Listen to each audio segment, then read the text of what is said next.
Hello, everybody. Welcome back to my channel. This is Katherine D. Graham, USA Today bestselling dark fantasy author, book reviewer, and editor. And today we are here to go over my newest haul of Reedsy Discovery indie books for the late summer 2023.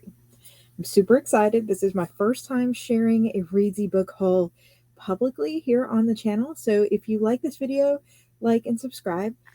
If you have not followed me on Reedsy and you don't know what I'm talking about, I am a Reedsy reviewer. I have over 7,000 people following my blog, so thank you if you are one of those people.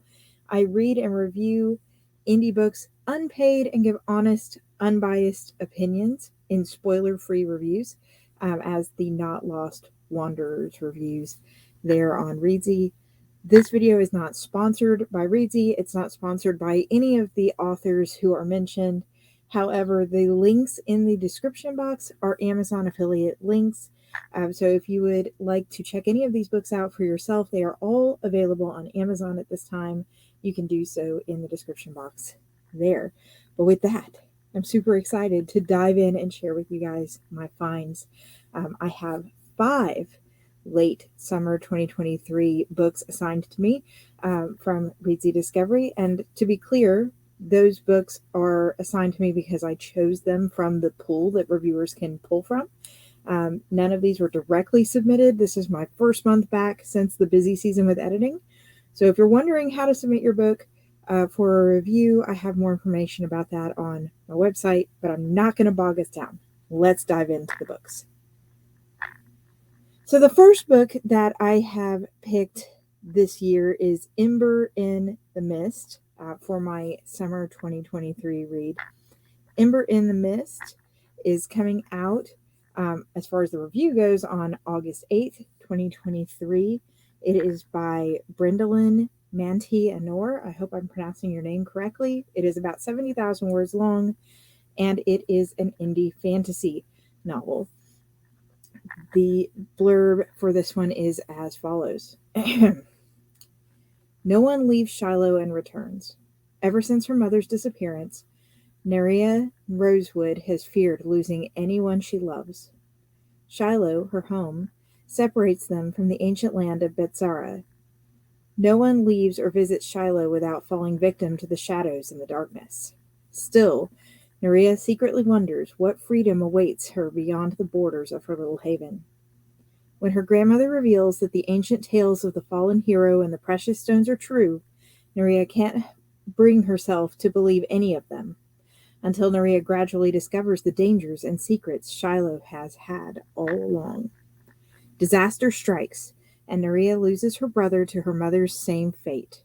The heartbreaking incident devastates her and finally pushes Nerea to break the one rule she's been warned to keep all her life. Ember in the Mist is the first book of the fantasy series of the pure gems of Betsaria, filled with adventure and hope. And this is a Christian fiction, but overall it looks like just a great epic fantasy in general. I've gone ahead and started the book. I've read the first chapter, and I really like the author's writing style, and I'm looking forward to really seeing what comes next in that book.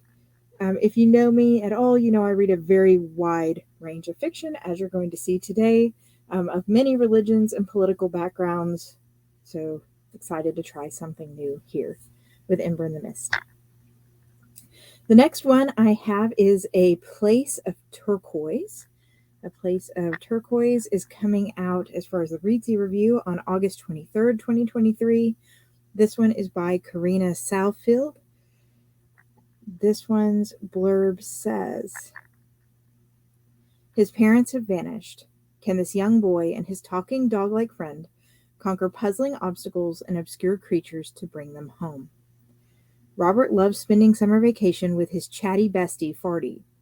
Boating and swimming, collecting rocks, and eating candy, their time at the lake is simply perfect. But the joy turns to confusion when they make it back to the house and the parents are nowhere to be found. Determined to save the grown-ups who had been taken by a cold, damp shadow to a mysterious world, Robert and Farty follow a blackbird's instructions to enter a magical turquoise-colored land. And when a wise dog greets them to explain that Mom and Dad are trapped in a castle with their memories missing, The brave duo vows to find the magic sand that can fix everything. As they walk, fly, and dive across this colorful realm, can they rescue their family before they run out of time? A Place of Turquoise is a whimsical middle grade fantasy. So it is about 40,000 words long, and I'm super excited to try this. I do love an occasional middle grade fantasy. The cover caught my eye right away, and then reading the first chapter sealed the deal for me pretty much from the first sentence, which is a big, big deal. Moving on to number 3, we have Lost Blades by Liz Salco. This one is also a fantasy. I know a lot of fantasy today, even though I also read sci-fi on Reedsy. This is an epic fantasy. It's about 120,000 words long, and it will launch its review on Reedsy on August 29th, 2023. The blurb on this one says, as the world ends once more, the goddess chooses who she will wield against abomination. In Lindenium, a street thief attempts a heist far more ambitious than anything he has done before, but due to circumstances outside his control, finds himself locked up for crimes he both did and did not commit. A strange woman with abilities Jameer does not understand breaks him out, and he finds himself on the run, fleeing to Romani, a country he thought no longer existed. In Nifon, a shinobi is banished by the Empress for killing her daughter and his fiancé. And I want to note here that that is spelled Nifon. People who follow my channel, you know that Japanese is one of my primary 2 languages. So it is not actually Nihon, even though there's some Japanese references in this section. In Nifon, a shinobi is banished by the Empress for killing her daughter and his fiancé, Princess Hotaru. This is a ploy, however. Takeshi is still working for Nifon despite the murder, trying to learn information about a rebellion against the Rose Empire that Nifon will be able to leverage to regain their own freedom.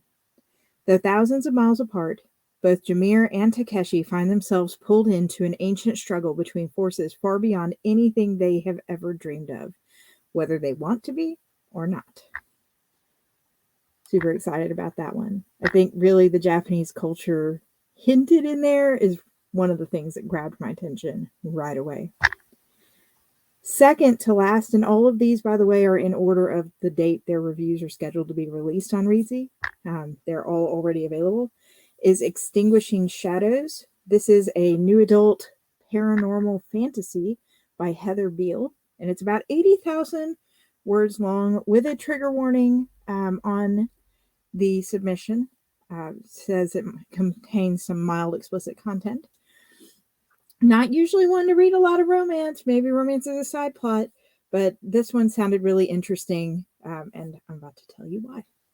So the blurb for this one says, vampires and viajantes have tolerated each other's existence for centuries, but not without exceptions. When Mara was 6, her viajante family was murdered by vampires without provocation. Not only did her future change, so did she, a secret hidden even from her own people. No longer a child and no longer confined to sanctuary, Mara's headed into vampire territory in search of some answers behind the attack and to the mysterious prophecy she's been linked to. She expected danger, and quite possibly getting her butt kicked a time or two before avenging her family. The last thing she expected, and I think this should be was an alliance, but expected an alliance with a powerful and sexy vampire bent on making her his own. Can Mara and her new family unravel the mystery and bring the truth to light? Or will those responsible for the death of her family and the attempts to silence her remain forever in shadow? So there's a murder mystery vibe and some themes in here that made me think of classic Underworld, and I was like, I've got to read this. And this one, the review is releasing on September 14th, 2023. The last one from this specific haul is Year of the Fledgling by Linda Cage. Year of the Fledgling's review is launching September 29th, 2023. It's 120,000 words long and is a epic fantasy. I promise. If you followed my Reedsy reviews, you know I read more than epic fantasy. But there were a lot of really good ones in the pool this month, so That's what we've got. This one says, Theron, the Eradicator, has one job: to protect the people of Starcast by killing the deadly creatures that attack them. That's it. Being an Eradicator comes with a heavy price, however, for he's strictly prohibited from having any kind of personal contact with the villagers. But one night, he sneaks into the town's harvest festival anyway, and meets Gia, the lovely young healer's apprentice. As Theron and Gia grow close, it becomes harder to tell what's more dangerous: risking a fatal injury while battling Dark Ones, or risking fatal punishment by beginning a secret, forbidden dalliance. In either case, doom seems to be the only outcome, and tension mounts as love and danger blur across the reach of this fantastical seaside landscape. So yes, there they are. All 4, 5? I can count, right? This is why I'm not a mathematician. All 5 of my newest Reedsy haul for you guys. Ember in the Mist, A Place of Turquoise, Lost Blades, Extinguishing Shadows, and Year of the Fledgling. I'm very, very excited to read them, to share my open, honest reviews with you about them. If you're not already following my channel, hit the subscribe button so that you can get notified when I launch my Indie Fantasy Friday review reports every Friday afternoon at 2:30 p.m. Central Standard Time. If you're a writer and you would like to put your book up for consideration, again, you can check out my website. That's www.katherinedgraham.com. And there will be information on there about how to contact me to request a review of your book. I do not accept payment in exchange for reviews. I feel like personally that would skew my objectivity. But if you would like to support me or support the authors who I'm sharing, definitely give this video a like and leave a comment on maybe the books that caught your attention the most. Thank you so much for being here. Have a great rest of your day.